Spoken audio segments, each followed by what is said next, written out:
តើវិនិយោគិនគួរតែធ្វើដូចម្តេចនៅពេលនេះចំពោះការសម្រេចចិត្តទៅលើផលប័ត្រវិនិយោគ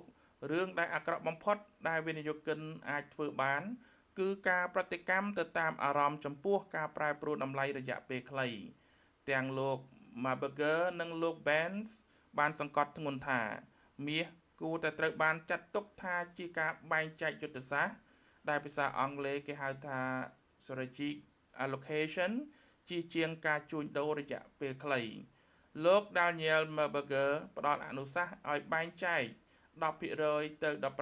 15%នៃផលប័ត្រវិនិយោគទៅលើលោហៈធាតុមានតម្លៃជាពិសេសសម្រាប់អ្នកដែលបារម្ភអំពីហានិភ័យប្រព័ន្ធឬក៏ការធ្លាក់ចុះតម្លៃប្រាក់ដុល្លារចំណែកឯលោក Matt Ben បានផ្ដល់យោបល់ឲ្យរក្សាជំហរ